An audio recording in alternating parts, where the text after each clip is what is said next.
안녕하세요, 선생님. 저는 세종시 연동초등학교에서 근무하고 있는 교사 최승훈이라고 합니다.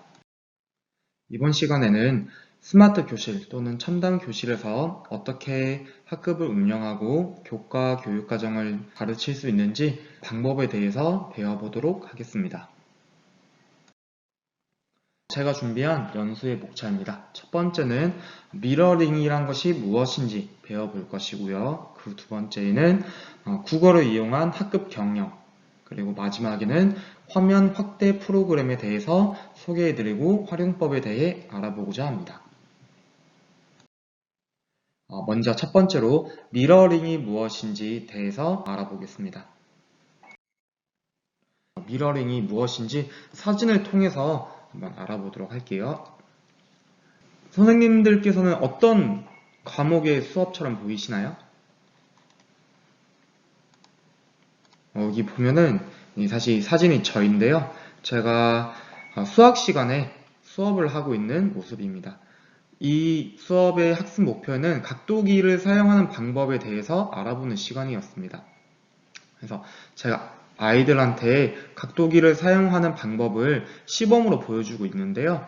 여기는 제 휴대폰 거치대에 이렇게 연결시켜 뒀고요. 이 휴대폰 사진으로 제가 지금 각도기를 사용하는 모습을 촬영하고 있고, 이 뒤에 전자칠판에 제가 사용하는 모습을 실시간으로 영상으로 아이들한테 보여주고 있는 모습입니다. 이 수업은 사회 수업이었습니다. 이거는 이제 등고선이고요. 지금 아이가 카메라로 본인이 그린 등고선을 어플로 비추고 있는데요. 아직 변하지는 않았지만 어플의 카메라로 비추면 이 등고선이 3D 모양으로, 입체적인 모양으로 지형을 나타내게 되는 그런 교육용 어플리케이션이었습니다. 이거는 데시벨 측정기 어플을 실행시키고 그걸 전자칠판에 띄워놓은 모습입니다. 저희가 아이들과 같이 토의 수업을 할 때 제가 학생들한테 제재를 하지 않으면 아이들의 목소리가 끝도 없이 막 자꾸 커져서 굉장히 소란스러운 학급 분위기가 형성되더라고요. 그래서 제가 아이들한테 데시벨 측정기 어플을 실행시키고 수치화된 데시벨을 직접 전자칠판에 띄워서 보여줍니다. 그럼 아이들이 토의 토론을 하면서 칠판에 띄어져 있는 데시벨 측정기를 스스로 체크를 하고 확인을 하면서 자기들끼리 목소리 크기를 조절하더라고요. 이것처럼 미러링이라고 하면 하나의 디바이스의 화면을 무선 또는 유선으로 다른 디바이스 화면으로 송출하는 것을 미러링이라고 합니다. 미러링에는 크게 두 가지가 존재합니다. 무선 미러링이 있고 유선 미러링이 있습니다. 먼저 무선 미러링에 대해서 알아보겠습니다. 무선 미러링은 아시는 선생님들도 계시겠지만 모비즌이라든지 사이드 싱크라든지 무선 미러링을 지원하는 소프트웨어가 굉장히 많이 나와 있습니다. 그 장점을 확인해 보자면요. 무선으로 연결하는 것이기 때문에 이동에 굉장히 자유롭습니다. 많게는 5m, 적게는 2m까지 무선 미러링이 지원하는 거리 내에서는 자유롭게 움직일 수가 있고요. 그 다음에 몇몇 무선 미러링 프로그램에는 원격 조정을 가능하게 해주는 프로그램도 있어서 굉장히 유용하게 사용할 수 있습니다. 단점으로는 화면 송출이 조금 느립니다. 교사 화면은 이미 A를 보여주고 있는데 이게 송출이 제깍제깍 빠르게 이루어지지 않으면 교사가 아까 전에 보여줬던 화면이 아직까지 전자칠판에 띄어져 있는 모습이 연출되기도 하고요. 아주 가끔씩은 연결이 끊어지기도 합니다. 그래서 연결이 끊어져서 수업의 흐름이 좀 매끄럽지 않게 진행되는 경우도 가끔씩 있긴 합니다. 두 번째에 대해서 알아볼 거는 무선 미러링입니다. 선생님들 USB 하시면 가장 어떤 것이 떠오르시나요? 아마 지금 보이시는 것처럼 이렇게 생긴 케이블을 떠올리실 것 같은데 HDMI라고 해서 특별하게 어렵거나 특출난 것이 아니고요. 이렇게 생긴 케이블을 HDMI 케이블이라고 합니다. HDMI 케이블에는 이 모양 말고도 이렇게 생긴 미니 HDMI, 그 다음에 마이크로 HDMI 케이블도 있습니다. 이런 HDMI를 이용한 유선 미러링의 장점에 대해서 알아보겠습니다. 장점은 첫 번째가 굉장히 송출 속도가 빠릅니다. 유선으로 연결되어 있어서 무선 미러링 하는 것보다 거의 실시간에 가깝게 화면이 빠르게 송출이 되고요. 그 다음에 고장나는 경우가 거의 없습니다. 이렇게 오랜 시간 사용하게 되어서 케이블이 노화가 되고 케이블의 연결이 끊어지지 않는 이상 고장은 거의 나지 않더라고요. 단점으로는 유선으로 연결하다 보니까 거리에 제약이 있습니다. 물론 케이블을 긴 것을 사용하면은 멀리까지 가서 이동을 하면서 사용할 수 있겠지만요. 그래도 무선에 비해서는 이동 거리에 제한이 있습니다. 하지만 또 연장 젠더가 있어가지고요. 이런 거리에 대한 한계는 조금 어느 정도 극복할 수 있습니다. 디바이스 기종에 따라서 젠더가 필요하게 됩니다. 저는 아이폰 휴대폰을 사용하고 있는데요. 제 폰을 유선 미러링 하기 위해서 애플사에서 제조된 HDMI와 연결을 할 수 있는 젠더가 따로 더 필요합니다. 빨간색으로 표시되어 있는 HDMI 단자를 꼽는 데가 있다면 여기에 HDMI 단자를 케이블을 연결하고 선생님들 디바이스에 연결하면 되고요. 이런 단자가 없으면 빔 프로젝터 뒤쪽에 보면 HDMI라고 적혀있는 단자를 꽂을 수 있는 부분이 있습니다. 이런 곳에 연결을 한 다음에 휴대폰에 연결하면 되고요.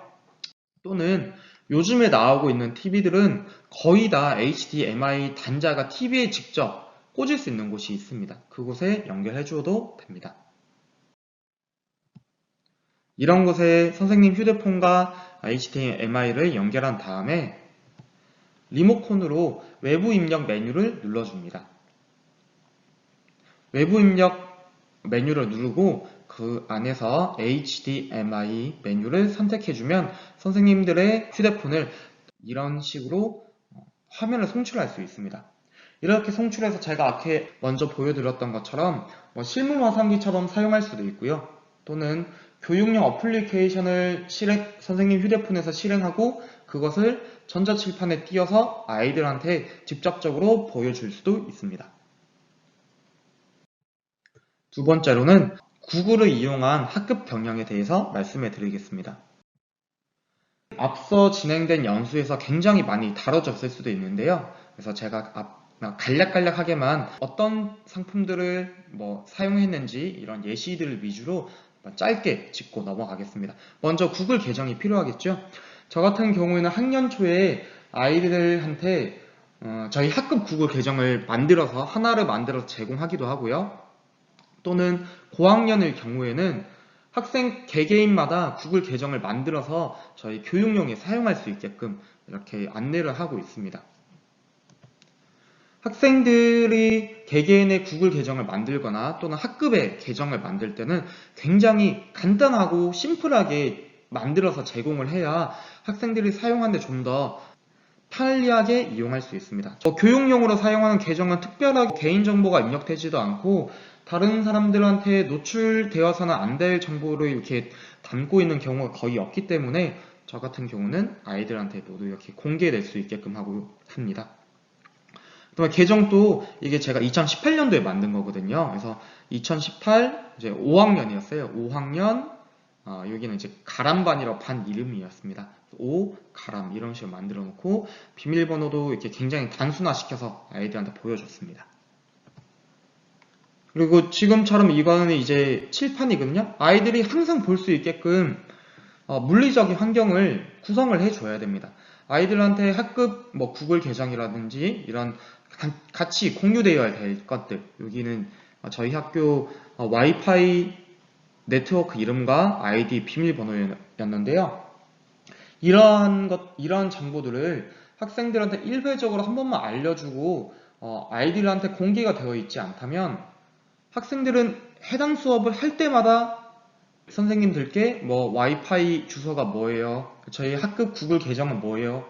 라고 계속 지속적으로 묻게 되더라고요. 그래서 이걸 질문을 그때그때마다 받아서 해결하는 게 수업을 진행하는데 너무 방해가 많이 되어서 저 같은 경우는 아주 그냥 공개적으로 이렇게 보여주고 학생들이 언제든지 찾아보고 본인 스스로 저에게 질문하지 않고 수업에 참여할 수 있도록 합니다. 그리고 반복적인 연습이 필요합니다. 선생님들께서도 어느 정도 예상하시겠지만 정보와 기기에 익숙하지 않은 친구들한테는 이러한 수업들이 굉장히 낯설고 어려워하더라고요. 그래서 특히 저학년일수록 중학년일수록 자꾸자꾸 반복적인 수업을 해 주어야 아이들이 수업에 참여한 것에 보다 수월하게 수업에 참여할 수 있었습니다. 반복적인 연습과 비슷한 맥락인데요. 지속적으로 자꾸 사용을 해줘서 아이들에게 익숙할 수 있도록 익숙한 교육 환경이 되도록 제공해야 되고요. 그 다음에 여기 보시는 것처럼 여기 아까 제가 말씀드렸던 것 같은데 여기는 저희 반 칠판의 한쪽 부분입니다.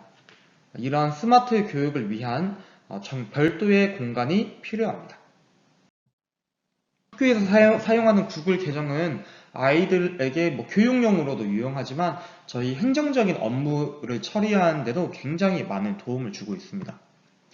첫 번째가 굉장히 편리하죠. 특히 어떠한 정보나 의견을 수합할 때 굉장히 유용합니다. 꼭 교육용이 아니더라도 사용할 수 있다는 말씀입니다.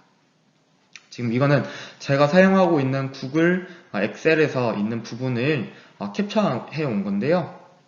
이거는 저희 학교 선생님들께 컴퓨터 관련 물품을 구입을 희망하는지 희망하지 않는 것인지에 대해서 수합하는 그런 업무였습니다.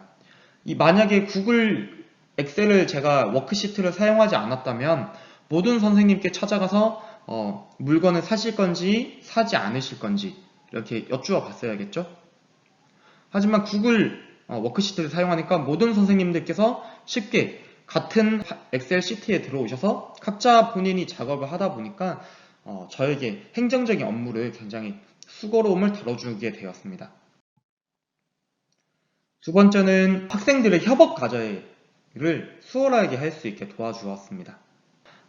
구글 파워포인트를 수업에 사용한 장면인데요. 학생들이 각각의 슬라이드에 들어가서 본인들이 모든 별끼리 협업 과제를 하는데 굉장히 도움을 많이 주었습니다. 구글 제품의 장점으로 영구적인 보관이 있습니다. 제가 구글 계정을 따로 삭제하지 않는다면 구글 드라이브에 저장되었던 것들은 별도로 지워지지 않기 때문에 영구적으로 보관할 수 있고 언제든지 제가 필요한 경우에 가져다가 쓸 수 있겠죠. 이거는 제 드라이브를 캡처한 모습입니다. 학교 수업 현장에서 사용할 수 있는 구글 제품들을 간략하게 좀 소개해 드리고자 하는데요.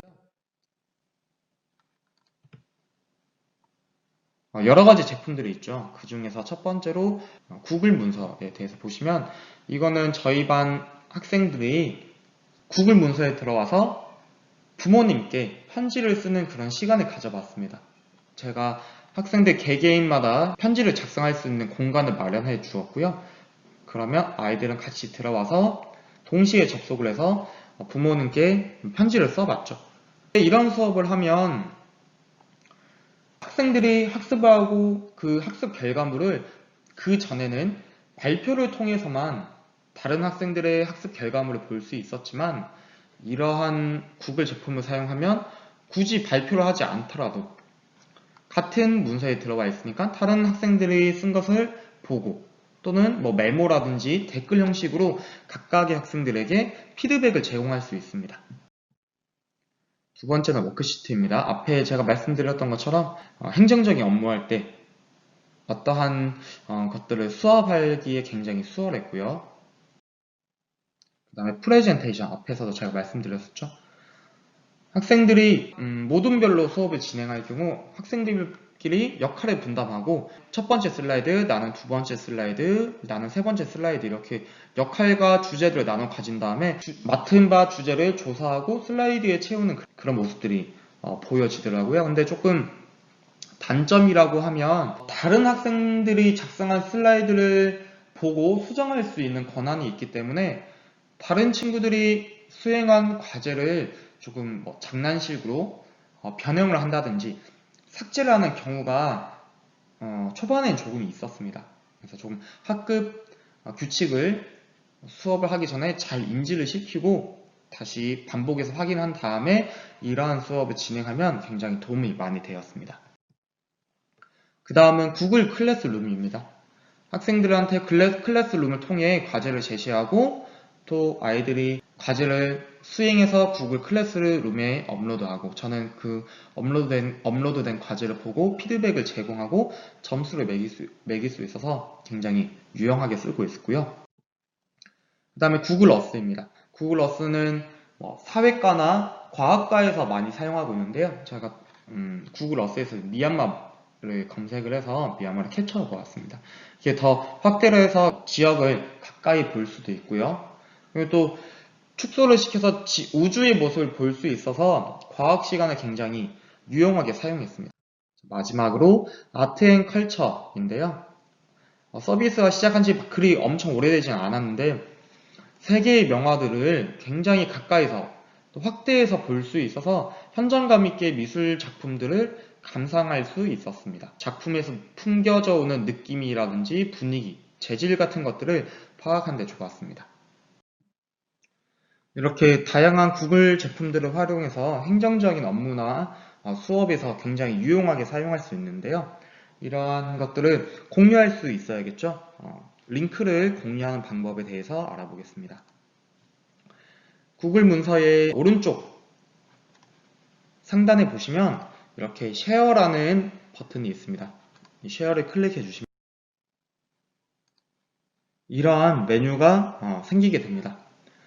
위에 것은 특정 사람이나 그룹에게 공유하는 것이고요. 밑에는 링크를 통해서 공유하는 것입니다. 학급의 학생들에게 공유를 할 때 일일이 학생들을 이메일 주소로 여기 입력하는 것이 어렵기 때문에 링크를 통해서 공유하는 것이 보다 편리하게 사용할 수 있습니다. 공유의 범위를 설정하는 것입니다. 링크를 가지고 있으면 누구나 접근할 수 있도록 설정하고요. 그 다음에 권한을 에디터, 편집자로 해줘야 됩니다. 여기 뷰어는 단순히 그 문서를 볼 수만 있게끔 하는 것이고요. 코멘터는 이제 댓글을 달 수 있게 해주는 것. 그 다음에 에디터는 보고 수정까지 할 수 있게끔 하는 권한을 부여하는 것입니다. 그 다음 마지막으로 생성된 공유 링크 주소를 이제 복사를 한 다음에 이제 이거는 저희 학교 내에서 사용하는 교사들끼리 사용하는 메신 쪽지에 이렇게 복사 붙여넣기를 한 모습인 거고요. 이거는 학생들한테 공유를 하기 위해서 학급 SNS에 게시글에다가 공유 링크를 업로드하는 모습입니다. 그런데 위에서 보시다시피 공유 주소가 굉장히 길잖아요. 정보와 기기 다루는 것에 익숙하지 않은 사람들은 이걸 인터넷 주소창에 직접 다 써야 되는 줄 알고 직접 타이핑을 치는 경우가 있더라고요. 혹시나 그런 경우가 있더라도 그 수고로움을 덜고자 URL 주소를 줄일 수 있습니다. 그 줄이는 사이트를 소개해 드리겠습니다. 제가 소개해 드리는 사이트는 gg.gg라는 사이트인데요. 여기 주소가 기재되어 있죠. gg.gg라는 사이트에 들어가면 이렇게 중간에 주소를 쓰는 창이 있습니다. 이 부분에 복사 붙여넣기를 해서 여기 주소를 아까 공유한 링크 주소로 쓰고 이 부분에는 선생님들께서 원하시는 링크 주소를 이렇게 쓸 수 있습니다. 본인이 원하는 링크 주소를 만드는 것이죠. 마지막으로 shorten URL에서 이 부분을 클릭을 해서 단축된 주소를 받는 것입니다. 이렇게 하시면 이렇게 보시는 것처럼 짧아진 링크 주소를 받을 수 있습니다. 마지막으로 화면 확대시켜주는 프로그램입니다. 저는 주밋이라는 프로그램을 추천해 드리는데요. 주밋이라는 프로그램이 엄청 고가의 소프트웨어구나 구하기 어려운 그런 파일이 아니라 저희가 자주 사용하는 검색 포털 사이트에 그냥 주밋 다운로드를 검색하시면 쉽게 주밋을 다운받을 수 있습니다. 다운받으셔서 실행을 하시면 이제 화면을 확대할 수 있는데요. 그 단축키, 사용법에 대해서 알아보겠습니다. 컨트롤 2를 누르시면 수행하는 거, 이제 프로그램이 실행하는 거고요. 그 그 다음에 마우스 휠을 올리면 확대가 되고 휠을 내리면 화면이 축소가 됩니다. 클릭을 하시면 드로우 모드로 변환이 돼서요. 자유롭게 마우스를 드래그를 통해서 판서를 할 수 있고요.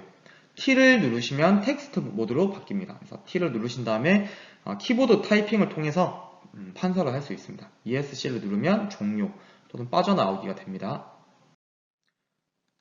그 이외에도 다양한 기능들이 있습니다.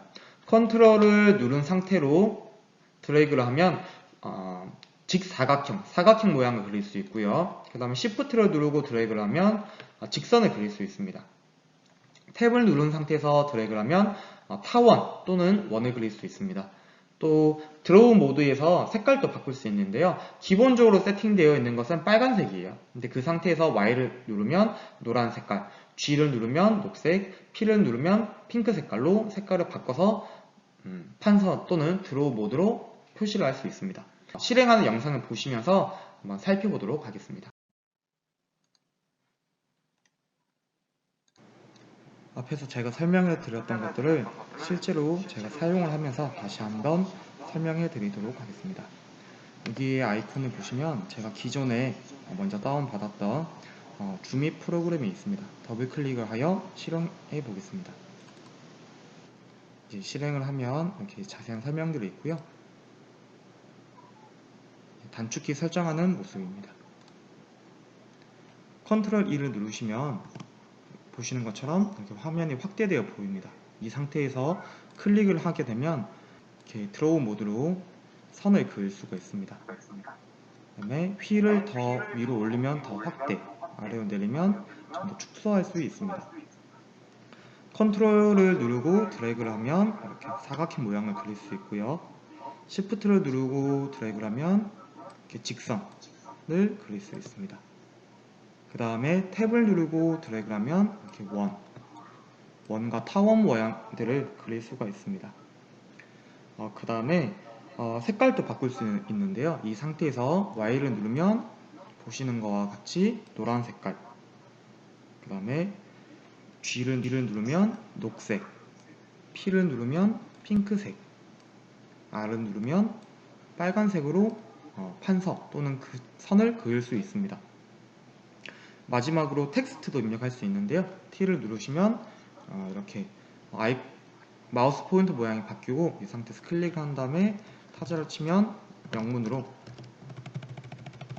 선생님들이 판서를 할 수 있습니다. 마지막으로 나갈 때는 또는 종료할 때는 ESC를 눌러서 모두 실행을 마칠 수가 있습니다. 저는 이러한 줌입 프로그램을 수업 시간에, 특히 국어 시간에, 한국어 시간에 많이 사용합니다. 아이들이 모르는 단어를 물어볼 때 인터넷으로 사전에 검색해서 아이들에게 보여주는데요. 교실 뒤쪽 편에 앉아있는 학생들은 컴퓨터 화면을 잘 못 볼 수 있잖아요. 그래서 줌밋을 이용해서 화면을 확대시키고 그 다음에 중요한 부분에는 이렇게 줄을 그어서 아이들한테 화면을 볼 수 있게끔 안내를 하고요. 그다음 가끔씩 이제 좌식 판서, 왜냐하면 컴퓨터 마우스로 드래그를 통해서 판서를 할 수 있기 때문에 좌식 판서를 가능하게 하고요. 그 다음에 온라인 수업을 할 때, 지금 코로나 때문에 원격 온라인 수업을 많이 하고 있는데요. 컴퓨터 화면을 아이들에게 원격으로 보여줄 때 이렇게 판서를 통해서 아이들을 지도할 수 있습니다. 이것으로 제가 준비한 연수는 모두 끝이 났습니다. 감사합니다.